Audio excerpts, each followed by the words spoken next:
Hey guys, it's TheFrXion here, Tiger Tank 12, how can you call me? I don't really care. And welcome back to World of Tanks. And today we're going to be taking a look at a gameplay I had in my WZ120 1FT. This is probably one of the best tier 8 premium tank destroyers and one of the best tier 8 tank destroyers period.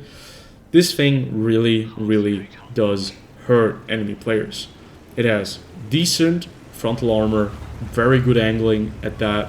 It has a very punchy gun, a great rate of fire, but a bit of a lacking, let's say, gun handling. Your aim time is pretty terrible.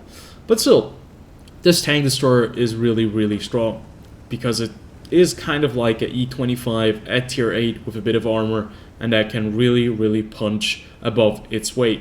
If you take a look at the pen of this tank, you have, on average, 248 with AP shells, and if you really need it, you have 310 millimeters of pen with heat shells.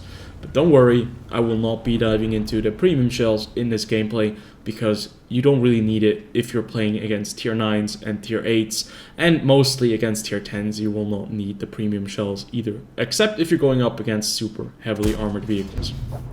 So, today we're not really going to be talking about any kind of controversy, monetization thing, except if you consider this vehicle to be overpowered, then we're probably going to be delving into that a little bit, or at least the video is going to be a bit about the performance and what just real life money will buy you in this game.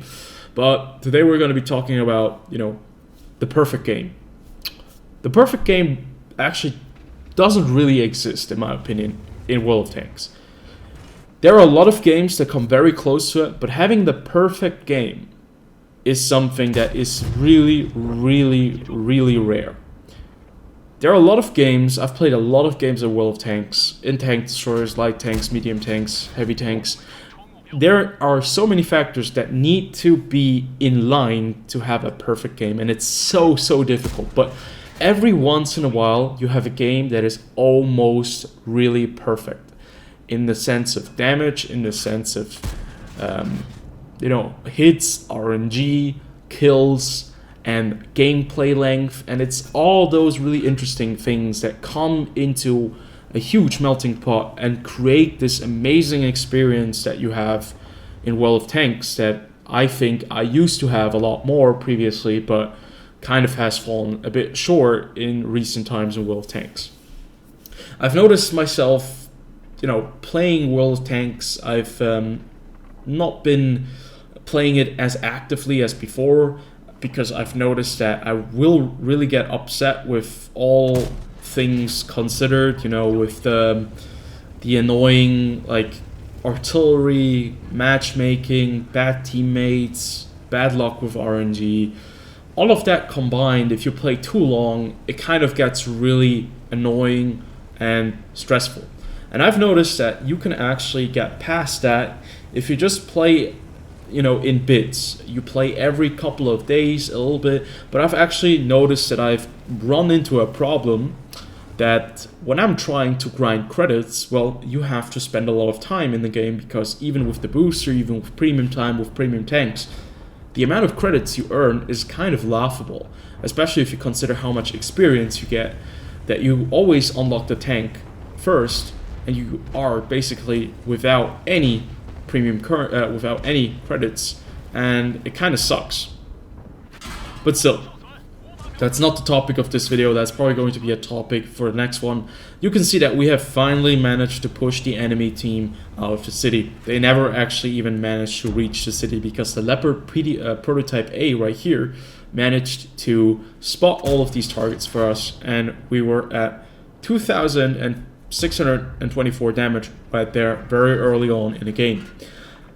Only about 5 minutes, not even 5 minutes, 4 minutes have passed in this game, and we have already run through their city, and it's now only a matter of time until we get to their base.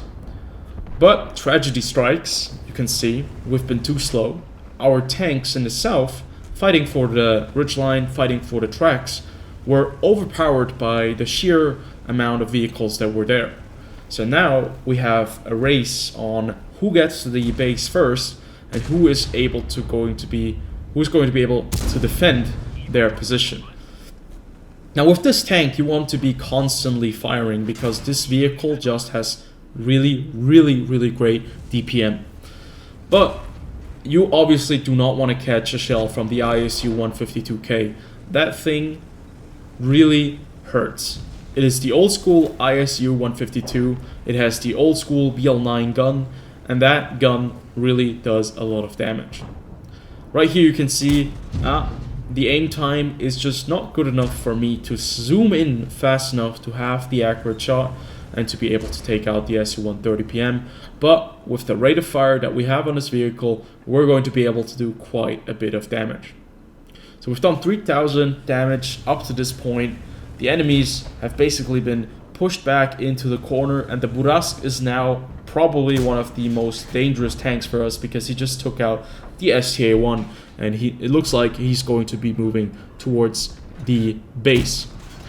We get a very nice lucky shot. We pen the IS-3-2, although he was backing up, so it must have gone right into his pike below, because otherwise it would have been an instant bounce. And now it is really important for us to actually flesh out this Burask and be able to get to the T95 and the T69. This game has gotten quite a bit close now, because you could see it's almost even now. They are only 2 tanks down. And we spot the Burask. The Leopard PTA actually spots him, and he has the right idea. He puts a very big shell into him, 471 damage done right there, and we finish him off with a nice little pre-aimed shot, hoping that he would drive into that direction and that RNG would be helping us with that. And right here you can see just the absolute absurdity that is this tank. 506 damage. We track him in place, the T95, and basically this T95 is just getting farmed by us because we're behind his back, and we're able to take him out quite quickly with the rate of fire and the DPM that we have with this tank. 4,720 damage dealt, and there is still a full HP T69, and he's going to be putting one into us. We're trying to grab some cover behind this little gravel hill. He's moving up.